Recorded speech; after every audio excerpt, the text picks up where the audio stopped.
Ma'am, you need to stop resisting and get on the ground. Resisting? I'm You're standing being still with my Get down hands now. visible. You're being belligerent. Get down now. Officer, I'm a sitting federal judge. You're making a serious mistake. I don't care who you think you are. On the ground. The security camera didn't lie. It captured every second. And what it showed was a decorated federal judge, standing in broad daylight next to her own car, being handcuffed in front of a crowd of shoppers for the crime of loading her own bags into her own trunk. The officer had no idea who she was. And that is exactly the point.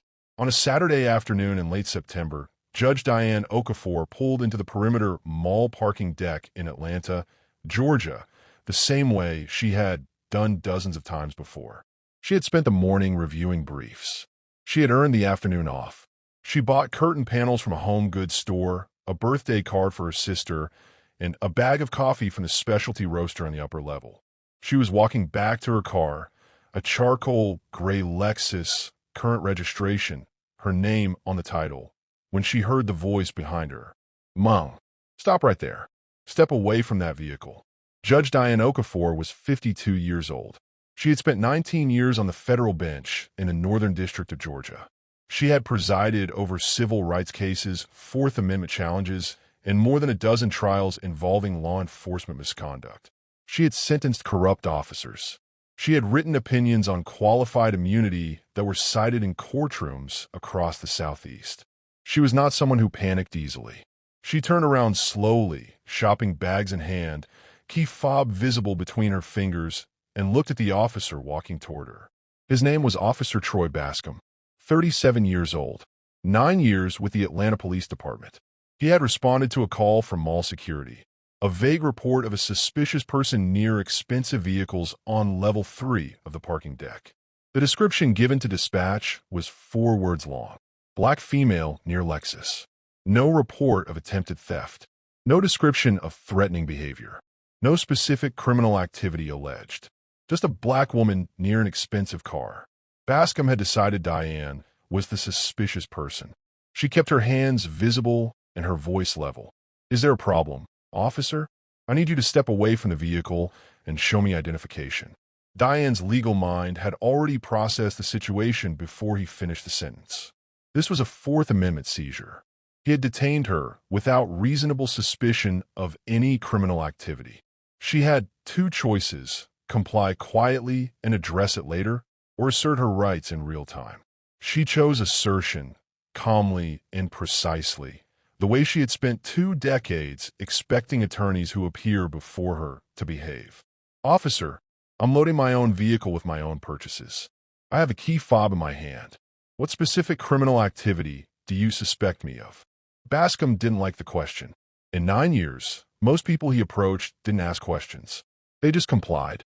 He told her he was investigating a suspicious person report. She asked what suspicious behavior had been reported. He said someone had called it in. She asked what crime they believed was being committed. His hand moved toward his belt. Not to draw, but to rest there, a posture Diane recognized immediately as an escalation signal. "Ma'am, I'm not going to keep going back and forth with you. I need to see your ID. Officer, asking you to state the legal basis for this stop is not obstruction. It is my constitutional right, but I will provide identification." She reached slowly into her purse, movements deliberate, hands visible the entire time. She pulled out her wallet. Inside it was her driver's license, her federal judicial credentials, her courthouse security clearance, and her California bar card from years before she moved to Georgia. She handed him the driver's license first. Bascom looked at it. Then he looked at the Lexus. Then he looked at her. "Is this your car?" "Yes." "Prove it." Diane held up the key fob and pressed lock. The Lexus blinked and clicked. She pressed unlock. It blinked again. Satisfied? Bascom should have handed back the license and apologized. The stop was already unjustifiable. The woman had identified herself, demonstrated ownership of the vehicle, and given him no basis whatsoever to continue. But he had made this stop in front of witnesses. A small group of shoppers had slowed down. A woman about 20 feet away had her phone raised and was recording. Backing down now felt to Bascom like losing. So he made the decision that would define the rest of his career. "You're being uncooperative and belligerent. I'm going to need you to wait here while I run your information." Diane's expression didn't change. On what legal grounds are you continuing this detention? He didn't answer. He walked back to his patrol car with her license and sat there for several minutes running it through the system. It came back spotless. No warrants, no criminal history, clean driving record. The vehicle registration matched the license exactly. Everything confirmed what she had already told him. He had no case. He had no suspicion. He had nothing. He got out of the car and walked back toward her. Ma'am, I'm going to need to search your vehicle. On what basis? I have reasonable suspicion that there may be stolen merchandise inside. Diane almost laughed. Based on what specific articulable facts? I have receipts for every item I purchased. The bags are from stores in this mall. You cannot use my refusal to consent as justification for reasonable suspicion. That has been settled law since Arizona versus Johnson. You know that, or you should. Bascom's face went red. Are you a lawyer? I'm a federal judge. United States District Court, Northern District of Georgia. 19 years on the bench. And you have just violated my Fourth Amendment rights in a manner so clearly established that qualified immunity will not protect you. The parking deck went quiet in the particular way that places go quiet when something shifts. The woman recording took a step closer. Two other shoppers stopped walking entirely. Bascom stared at her. You're what? She reached back into her wallet and held out her federal judicial credentials. The official United States Court's identification card. Her photograph. Her name. Her title. The seal of the federal judiciary embossed in the corner. He took it. His hands, Diane noticed, were not entirely steady. This could be fake, but his voice had already lost its authority. Both of them could hear it. Call the federal courthouse, she said. The main number is publicly listed. Ask for my chambers. They will confirm my identity in under 2 minutes. The woman recording called out from her position nearby. I have all of this on video. Every word since he walked up. Bascom looked at her, looked back at Diane, looked at the credentials still in his hand. And then, instead of doing the only reasonable thing available to him, returning the ID, acknowledging the mistake, calling his supervisor, he made the worst decision of the encounter. Ma'am, turn around and place your hands behind your back.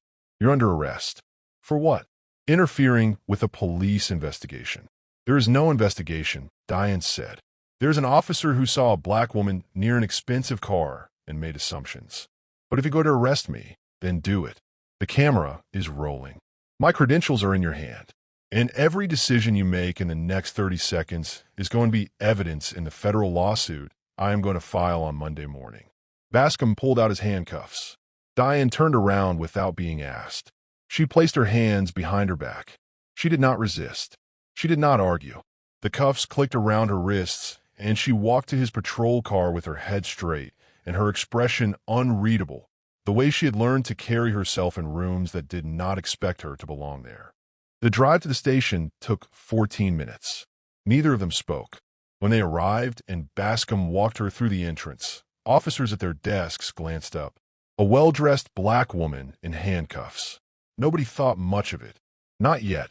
A processing officer named Carmen Whitfield, 11 years on the job and not easily rattled, began the standard booking procedure. When she opened Diane's wallet and saw the federal judicial credentials, she stopped. She looked at the ID. She looked at Diane. She looked at Bascom. Then she picked up the credentials, walked directly to the watch commander's office, and closed the door behind her. Lieutenant Samuel Osei had been with the Atlanta Police Department for 23 years. He had managed difficult arrests, controversial incidents, situations that required careful handling.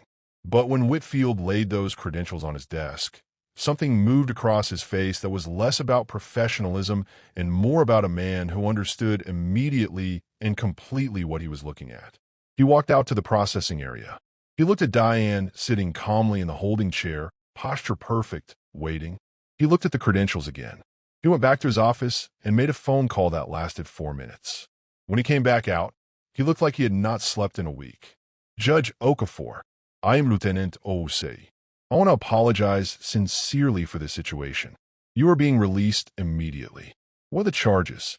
Diane asked. That is being reviewed. I want everything in writing tonight. The original dispatch call, the body camera footage, the dash cam footage, the booking report, and Officer Bascom's written statement of probable cause. Osei nodded. "You'll have it tonight." She wasn't asking. He knew that. Her cuffs were removed. Her belongings were returned.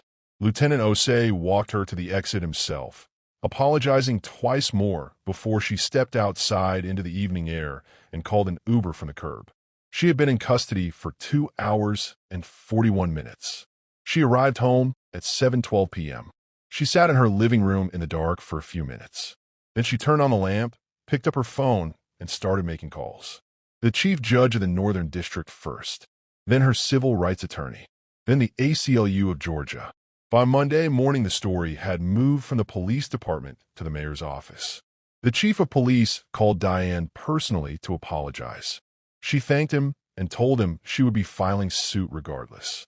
The lawsuit landed on Wednesday, 27 pages, single-spaced, with Supreme Court citations and precise timestamp references to the video footage. Unlawful detention, unlawful arrest, Fourth Amendment violations, 14th Amendment equal protection violations, racial profiling. It named Bascom individually. It named the city of Atlanta. The city attorney's office watched every second of available footage before calling an emergency meeting. The conclusion was delivered without ceremony. "This is indefensible. We detained a federal judge for loading shopping bags into her own car. There is no version of this that ends well at trial. We settle." But before settlement talks could begin in earnest, the story reached the press. Local television first, then national outlets, then legal journals and civil rights publications. Federal judge arrested, while shopping became a headline that traveled fast. The parking deck video, posted by the woman who had been recording, hit 3 million views in the first 24 hours. Within a week, it had been watched more than 16 million times.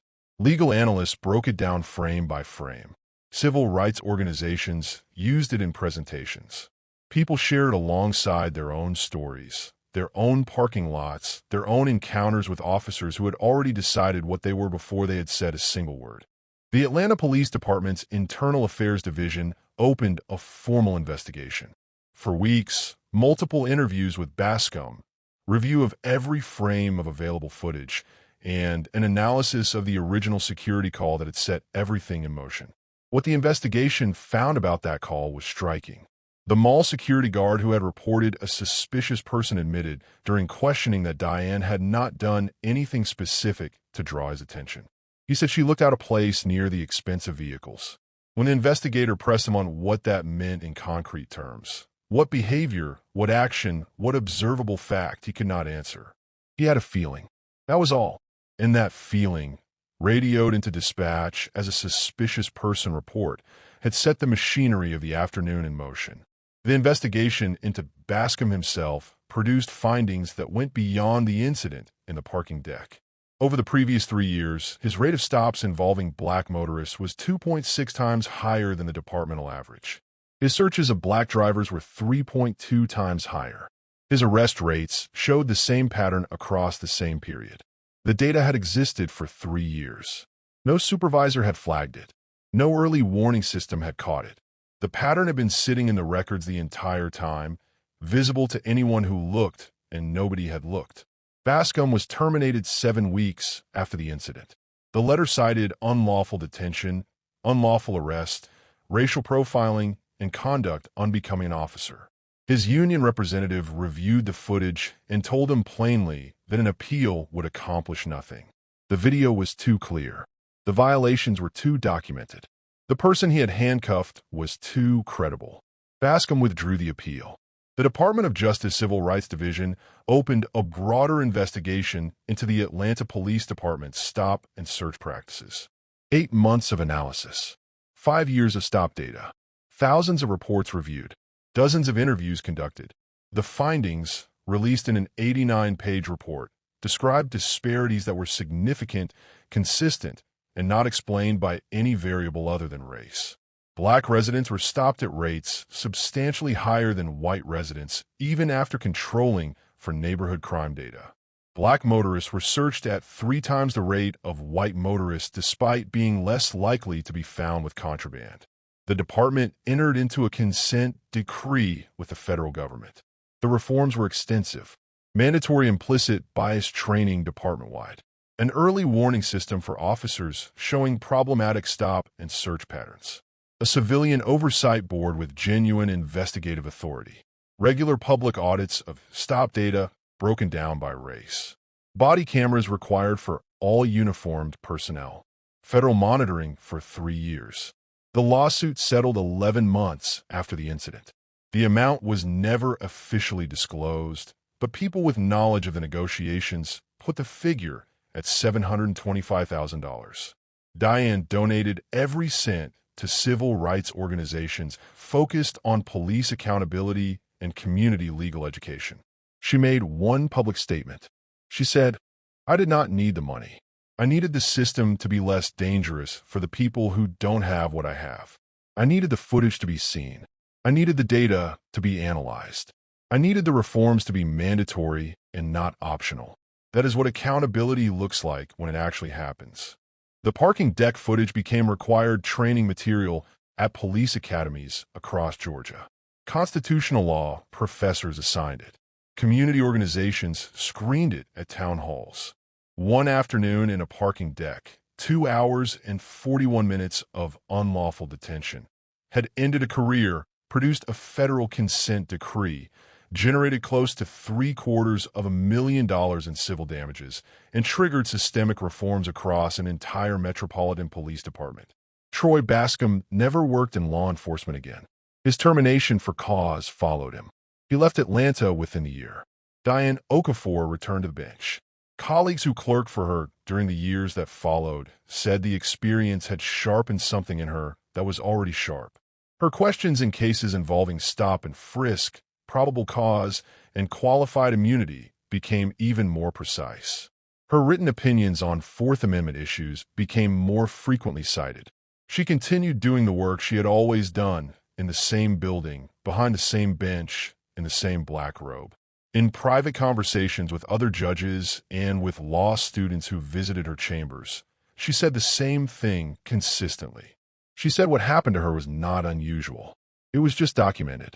She said thousands of Black Americans experience the same treatment every week, in parking lots and on roadsides and outside their own homes, and they do not have federal credentials to produce, and they do not have 19 years of federal bench experience telling them exactly which constitutional violations are occurring in real time. And they do not have the resources or the standing to file a 27-page federal lawsuit on Wednesday morning. She said she made the footage public, donated the settlement, and pushed for the reforms to be structural rather than symbolic for one reason. So that the afternoon she spent in the back of a patrol car could mean something for the people the system was never designed to protect. So that an officer somewhere would watch the video and understand that assumptions are not evidence. That a feeling is not reasonable suspicion. That a Black woman near an expensive car is not a crime. That bias is not a legal standard under any court in this country, and never will be. The security camera footage is still online. You can watch it yourself. You can see a federal judge standing calmly next to her own car, receipts in her shopping bags, key fob in her hand, being handcuffed in a mall parking deck in broad daylight because a security guard had a feeling and an officer decided that was enough. What happened to Diane Okafor was not the exception. It was the rule, with consequences attached. And the only reason it had consequences was because the camera was rolling, because the credentials were real, and because the woman standing in that parking deck had spent 19 years learning exactly how broken the system was from the inside. Think about everyone who stands in that same parking lot without any of those things. That is the story underneath this story. That is the one that does not end with a consent decree and a settlement and a terminated officer. That is the one that ends with a night in county lockup, a public defender with 40 other cases, and a plea deal for something that never happened. Diane Okafor got justice because she was in a position to demand it. The work she did with the settlement money was her attempt to extend that position to people the system has spent generations making sure would never have it. That is what accountability looks like when someone refuses to let their worst afternoon be only about themselves.